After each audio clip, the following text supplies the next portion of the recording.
The biggest lie ever told. Cathar Love 142. Wow.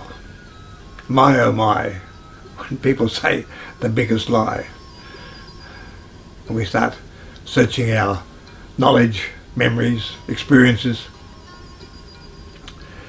Yeah, there's been some whoppers told over the years by people, politicians, spokesmen for various institutions, corporations.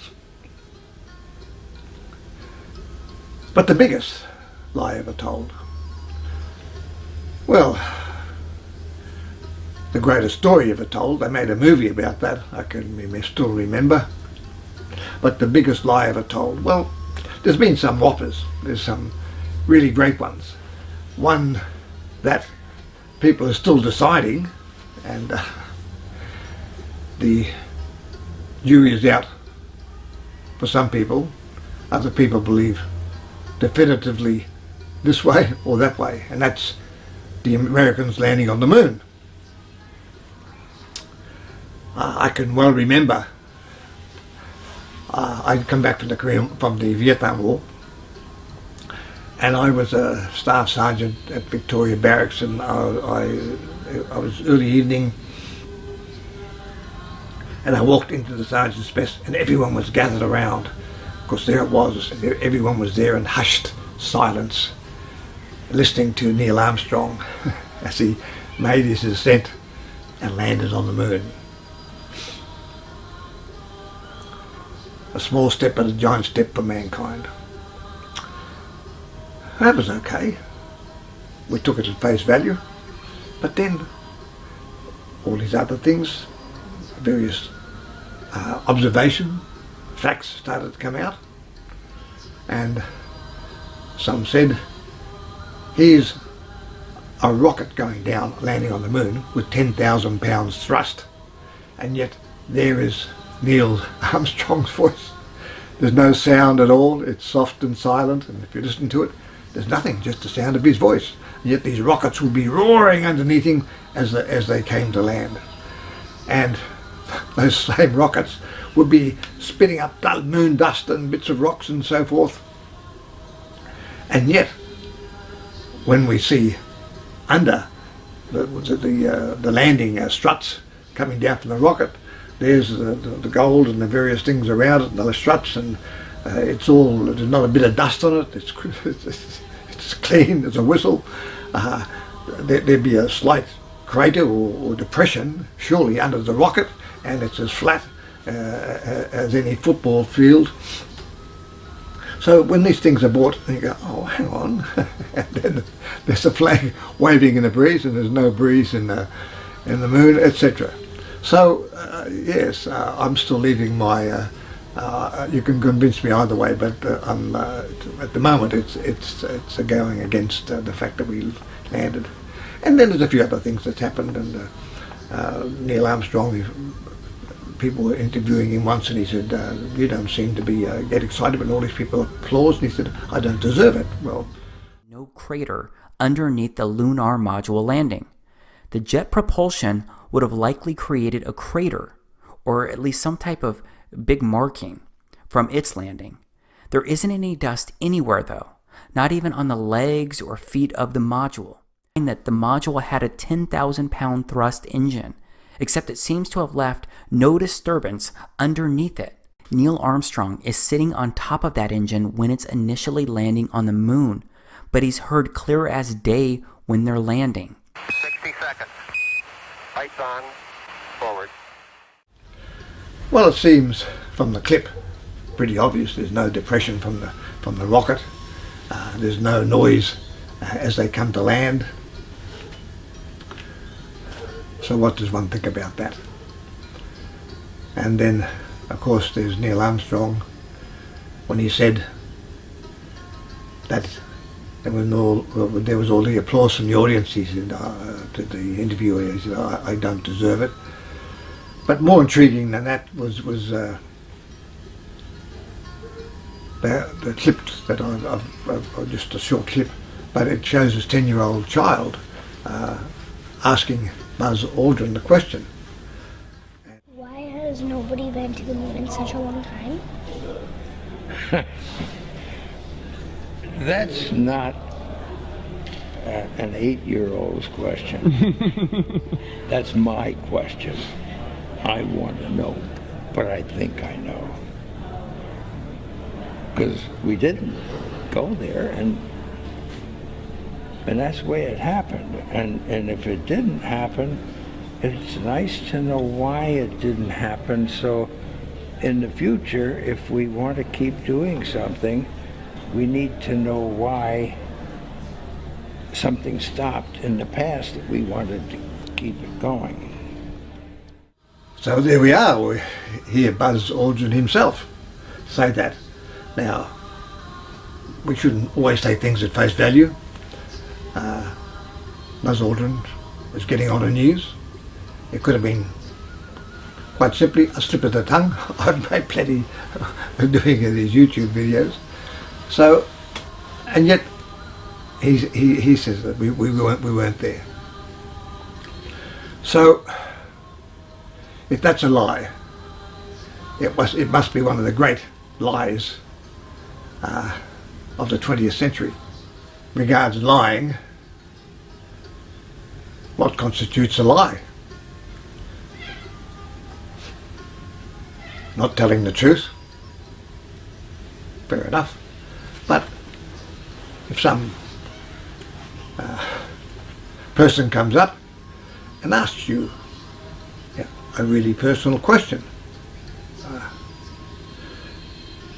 which might even be true, and you don't know this person, stranger, but he comes up and says, I believe your mother was a prostitute. If you say, no, she wasn't a prostitute, she was an accountant. What would you have to be a prostitute for? Are you telling a lie? I don't think so.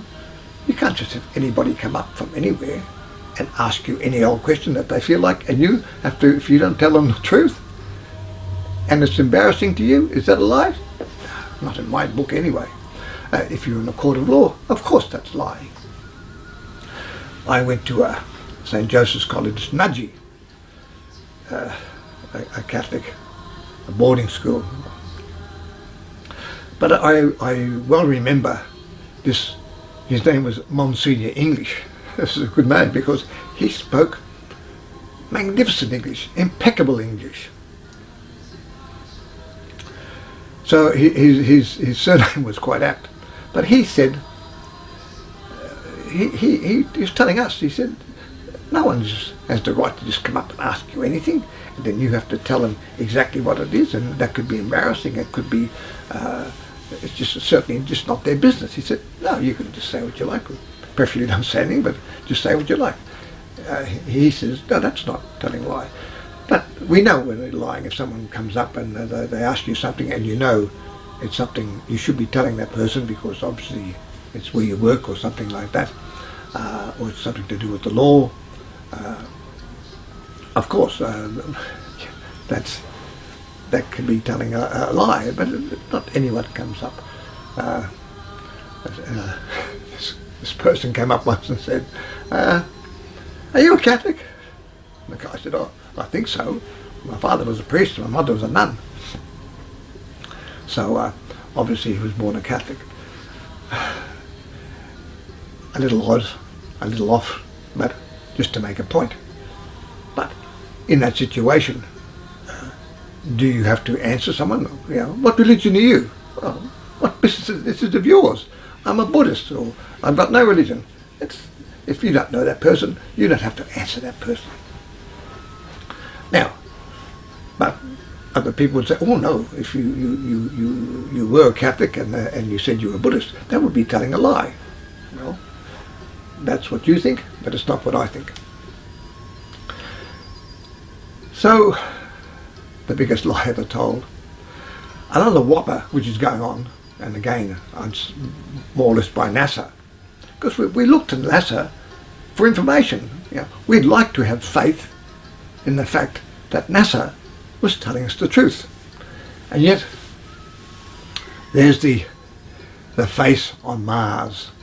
It's in the Cydonia area, Cydonia. And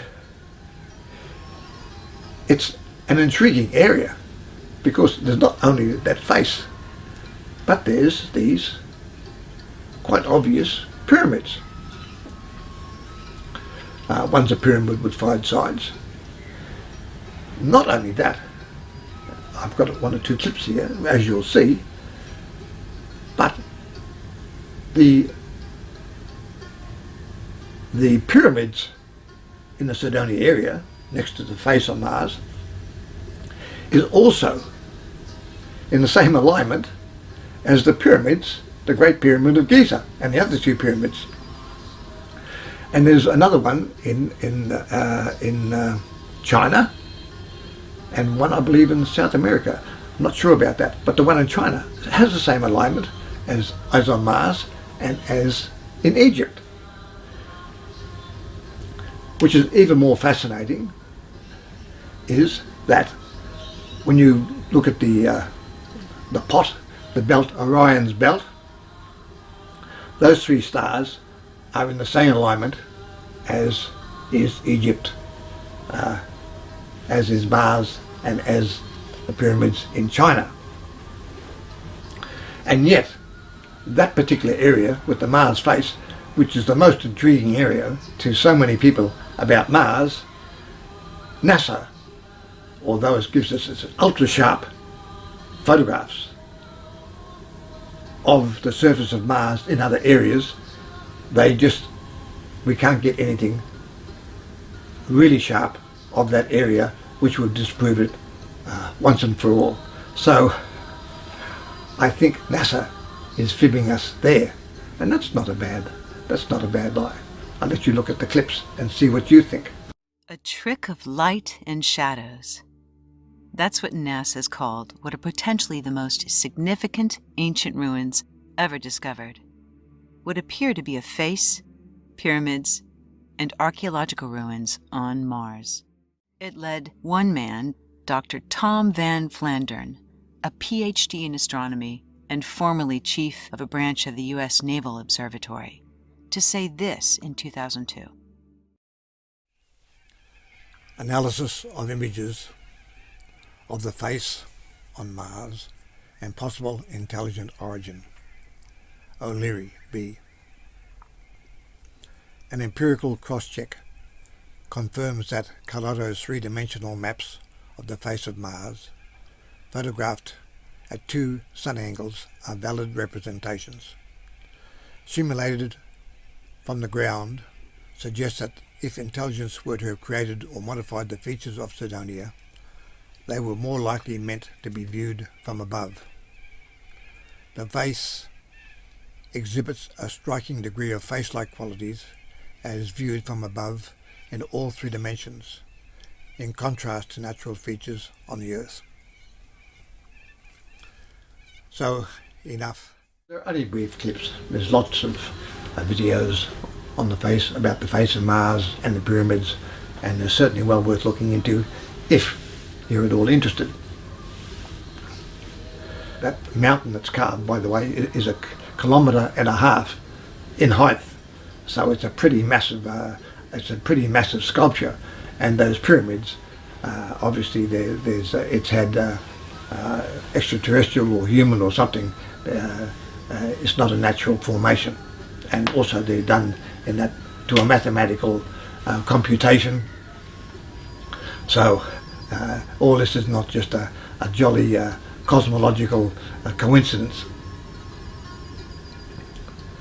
So there's some great lies out there, whoppers. So I wouldn't like to put them in any order, but the biggest lie, in fact I would say the biggest lie ever told, must come from institutionalized religion. And that is that there is a hell. There is a heaven and a hell. There is a day of judgment, that you'll either go to heaven or you go to hell. That's one of the two. At one stage it was also purgatory.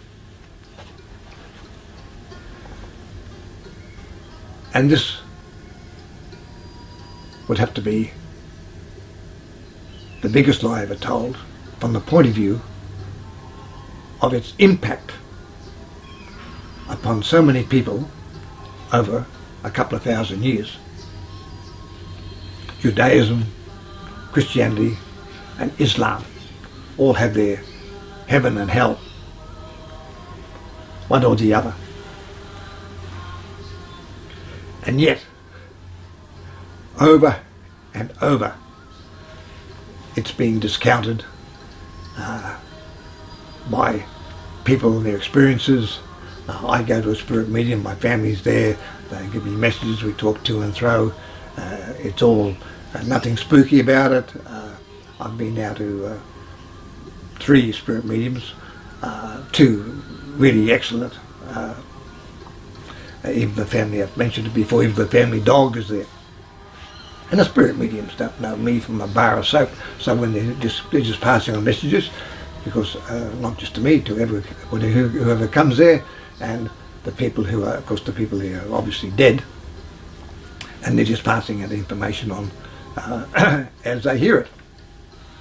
So the recipient, the person who's listening, they know it's their family or their uncle or whoever it happens to be, the person that's died or the people that have died. You know them personally, so you know that's correct. So straight away, no one's burning and no one's floating around, they're up there and they're there for a period of time. Thousands upon thousands now have done past life regressions. So these are things that people, anybody, can go, pay your money and have the experience. So that gets rid of heaven and hell very, very quickly, because that simply can't happen if you're in the fires of hell or you're floating around, whatever you float around with in heaven, supposedly. But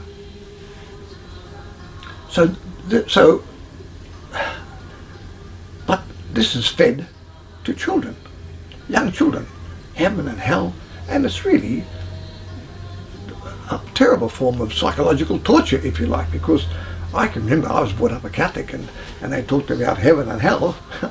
I didn't know much about heaven. In fact, I didn't even care about heaven. I thought I'd like to be next to Jesus and that'd be nice and all the rest of it. But it was hell that had me worried, and that was the thing. When I got rid of religion, it wasn't so much getting rid of religion, it was getting rid of the idea of hell. And I think, what a load of malarkey. And for the last, my God, now I suppose now, I first got involved with spirit medium like 30 years ago.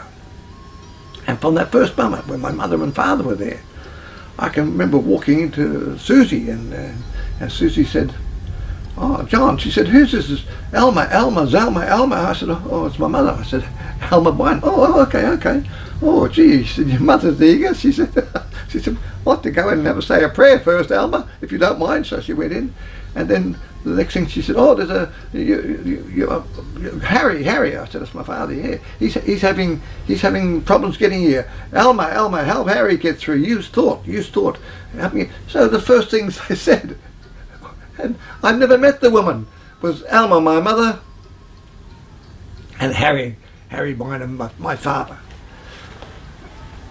And then later on, I started talking, and she said, "Do you want to ask me a question?" I said, "Yeah, I want to ask about my spirit guide." And Breda de Monsfer. "Oh, John," she said, she's here.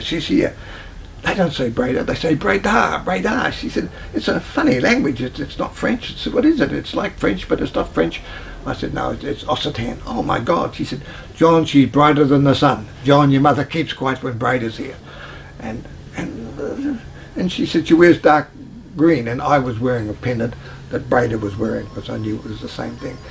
Now, I'd only met the woman, I'm talking 20 minutes, and already she's described my mother and my father, and Breda de Monsfer, my spirit guide. She's got a great imagination if she can just suddenly work that out. And all for $80. So where is heaven and where is hell? Where is the day of judgment? Who's judging anybody? No one ever judges anybody. The only person who judges anybody is yourself. When you're the world of spirit and you're looking at your life and how you led this life and what you did was great and what you didn't do and what you should have done, but you're doing it to yourself and you're working out in your next life maybe some things you could repair, some things you should have done or whatever, but that's you and you. It's not anybody else. No one is laying any judgment on you. You know what is best suited for you and your spiritual growth. That would have to be the biggest lie ever told, because it affects so many and it ruins the lives of so many people and creates so much guilt in so many people, and people are just really just having experiences, just normal natural experiences, and they felt they're made feel guilty about it. Another one, which is well up on the list, is reincarnation. Now, statistically, 30 years ago, 40 years ago, it was about 30%, 28 boom. When Gallup did his first poll, which was quite some time ago, might have been 1940, 1938, something like that, there was only about 30% of Americans, which is basically, which certainly then was basically a Christian country. But now it's up around about 80%, I believe, when they do surveys, people who believe that you will return, who basically believe in reincarnation. And that's another thing, that when one realizes that one is reincarnated, is going to be reincarnated, and this is not your last chance to make it, don't worry, you can do it in the next life or even the next one. So all is not lost. So I put a couple of clips here, just very, very quick, but there's a couple of points just to discuss, which they're just small excerpts from other videos, YouTube videos, but just to make a point. So I'll let you watch them. I did begin to think he was describing 9/11. As a mother, I was concerned about the fact that so early on he was obsessed with death, dying, but he would always assure me that we don't die. He would constantly tell me we don't die and that he picked me. He would tell me that he chose me. He would tell me he was older than I was.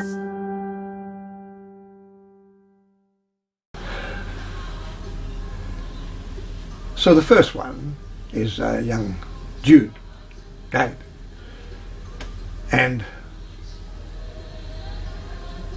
the thing about that is that he says there's really no death. And a spirit medium that I go to, he says exactly the same thing. He said there's no death. He said there's a veil, we die, looks like and there's death, but it's a process, because we don't lose, our consciousness doesn't lose a beat. We go from having a body to not having a body, and our consciousness just keeps on moving, and we meet our guide and then our family and go to our home over there, etc. But he also made the point that not only don't really die, because once we're created, we're there for eternity. The fact that we were born or created, we already have the gift of immortality given to us. So this is why the journey is more important than the destination, for the simple reason there ain't no destination. It is simply an eternal journey, and your soul, your divine spark, is immortal, and it will use various bodies at various times for its various purposes, be they earth or extraterrestrial or whatever happens to be. It suits that purpose. The other thing about that clip was the boy said, he was obviously, he said, "Mum, I'm older than you," because he died in the Twin Towers. But he said, "I chose you." He said, "I chose you as this family to come back to. And this is an important point, because a lot of us sometimes we feel shortchanged. Our parents weren't rich. Maybe we didn't manage to get the education we felt we should have. All these things we felt that other people may have had that we've missed out on.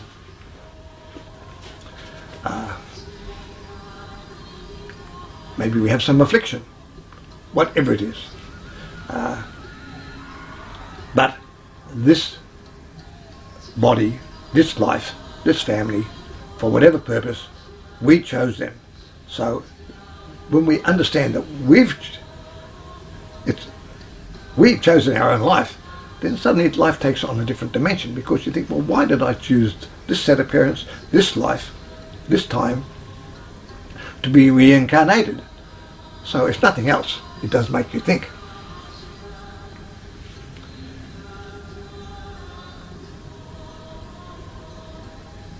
The next clip is also quite important to bring out a particular point.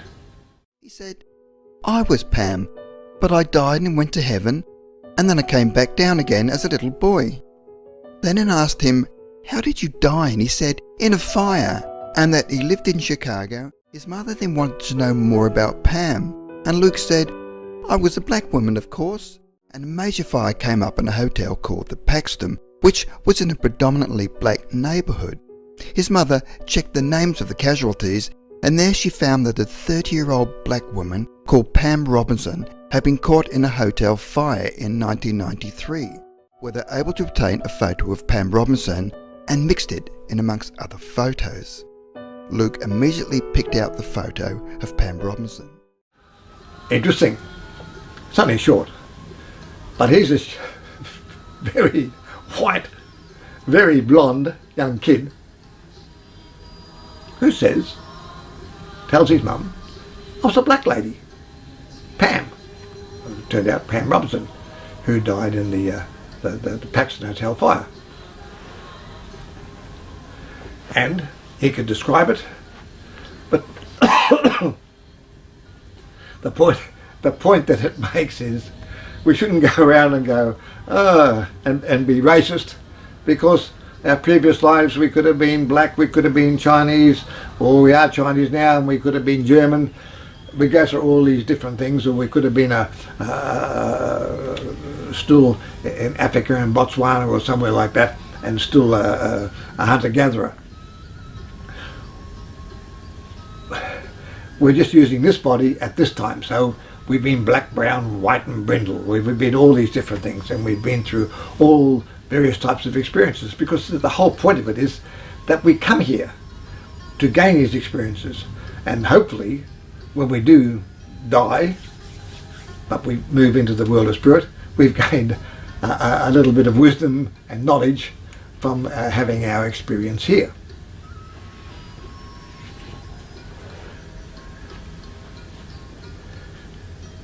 The other thing is, or one of the points is, where, in this case, I'd say the Catholic Church, because it was so vast and wide, and there was St. Francis, and he managed to get to China, and he wanted to convert to Chinese. It wasn't very successful, I'm afraid. They preferred to stick with what they were doing, and the Japanese,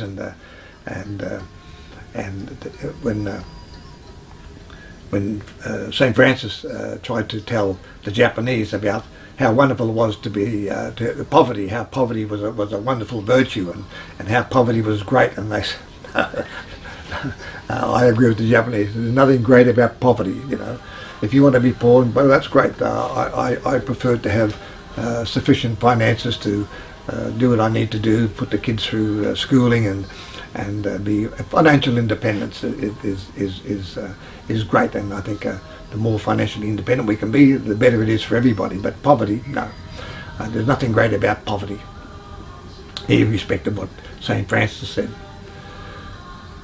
And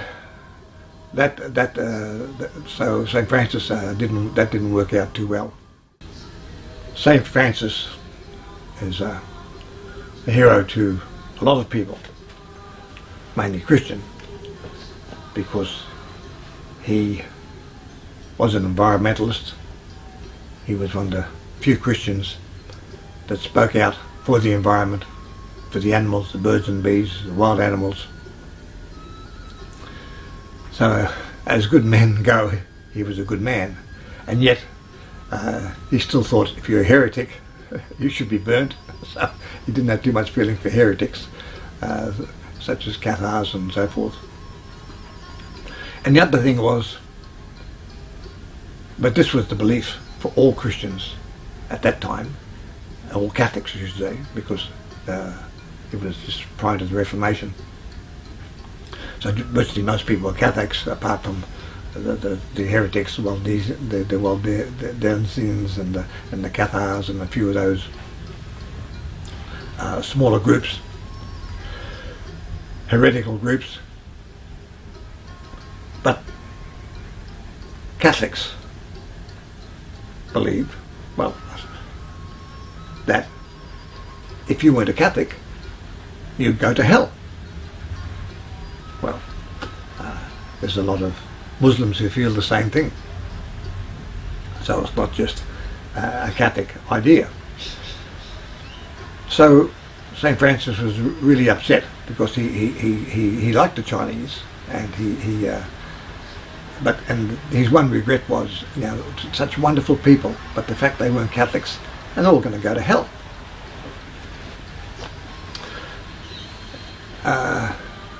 Prior to St. Francis, there's Pope, they call him Gregory the Great, but he's Pope Gregory the Great, and he was one of the better popes. He was certainly a very good administrator, and he organised the papal states, and he was very, very good making lives better for the people under him in Rome.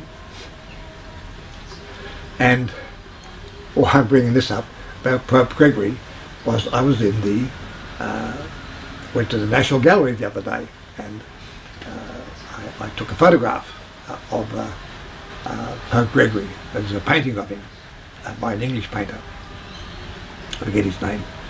And it's quite poignant because it regards a story in the life of Gregory the Great, Pope Gregory the Great. And he lived around, he died around about 604 AD. So he was a pope for about 10 years or 12 years. But he was in the marketplace in Rome, and they sold slaves. And at that time, that was 600 years after AD, and in Rome, and that was still one of the things, slaves in Rome. And he saw these young kids, and they were Anglo-Saxons, and they were beautiful and blonde, and he said, what a pity, because he saw them there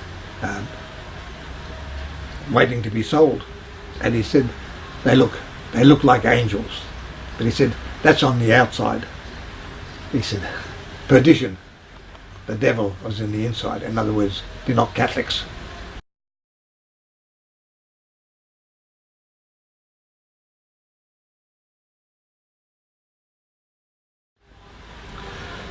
But he obviously never forgot that, because one of the big things he set out to do was he sent missionaries across to the British Isles to convert the Anglo-Saxons, because you remember those beautiful young children over there. I don't know how successful he was with his mission, but anyway. So that's another lie, as it turns out. Although the people who were saying it, no doubt, didn't think that they were actually telling lies. So this is an institutionalized lie, the fact that heaven and hell, and you'll go there, and Even if you're not a Catholic, you'll go to hell. If you're not a true Muslim, according to the fundamentalist, you'll also go to hell.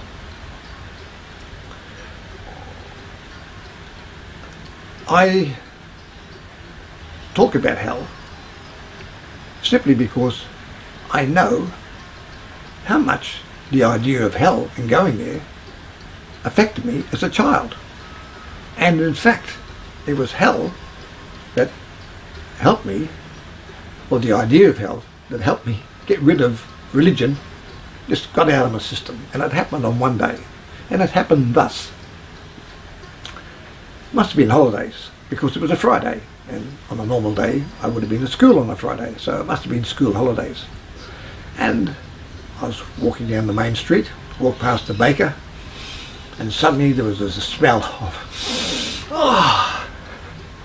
meat pie, just cooked, and obviously intermingled with all the other smells of fresh bread, just being baked, and cakes and buns and so forth. Quite a delicious potpourri of various scents and smells.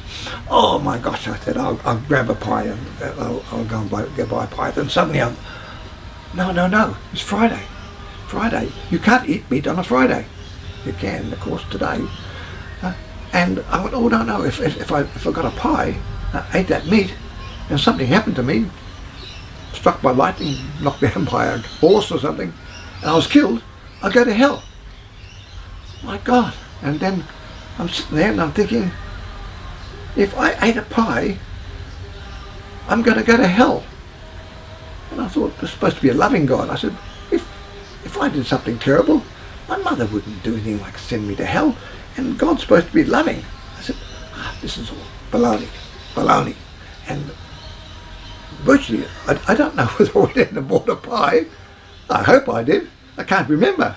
But I do remember that was the time I thought, this religion is baloney. And from that point onwards, I was on my way to becoming a rock-solid heretic. But the idea of hell, and that lie being fostered out, that is a lie. That to me, is the biggest lie of all. Bye for now. Talk soon.